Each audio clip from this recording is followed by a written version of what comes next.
এই bunker buster এর অন্য নাম GBU-57, আমেরিকার অস্ত্র ভাণ্ডারের সবচেয়ে শক্তিশালী বোমা এটি। মাটির 200 ফুট নিচে থাকা লক্ষ্যবস্তুকে চিহ্নিত করে তা ধূলিসাৎ করে দিতে সক্ষম। এক একটি বোমার ওজন প্রায় 14,000 কেজি।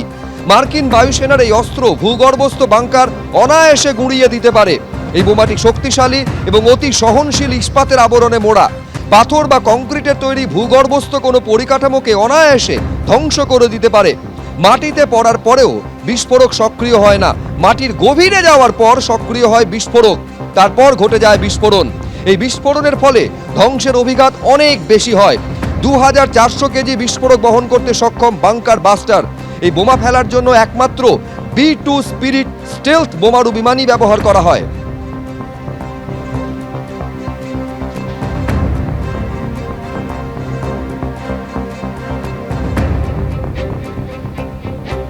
এইবার আসবো বাস্টার বোমা, যে বাস্টার বোমা ফেলা হয় B-2 বোমারু বিমান থেকে বা B-2 স্টিলথ বোমারু বিমান।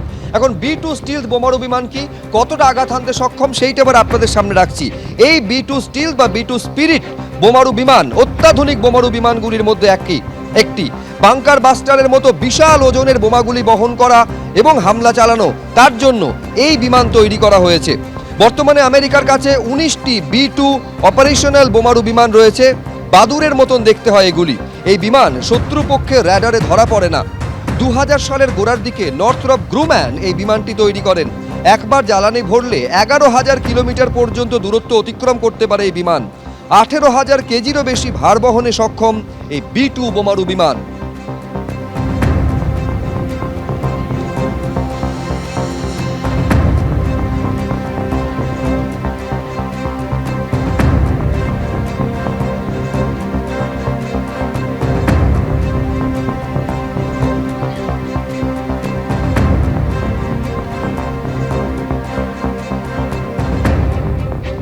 এখন প্রশ্ন হচ্ছে, আমেরিকা যে হামলা চালাচ্ছে কি কারণে? স্পষ্টত ইসরায়েলকে সহযোগিতা করার জন্য আমেরিকায় হামলা চালাচ্ছে, এই অভিযোগগুলো সামনে আসতে শুরু করেছে। আমেরিকার হানাতেই শেষ নয়, হামলা চালাচ্ছে ইসরায়েল। ইরানের সেনাঘাঁটি লক্ষ্য করে হামলা ইসরায়েলের। পশ্চিম ইরানের একাধিক সেনাঘাঁটিতে এয়ার স্ট্রাইক ইসরায়েলের। আকাশপথে ধারাবাহিক আক্রমণ চালিয়ে যাচ্ছে ইসরায়েলি বায়ুসেনা।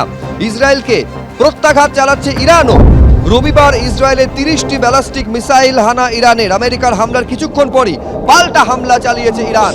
অর্থাৎ আমেরিকা হামলা চালাচ্ছে, শুধু তাই নয়, ইসরায়েল হামলা চালাচ্ছে, ইসরায়েলে পাল্টা হামলা ইরানও চালাচ্ছে।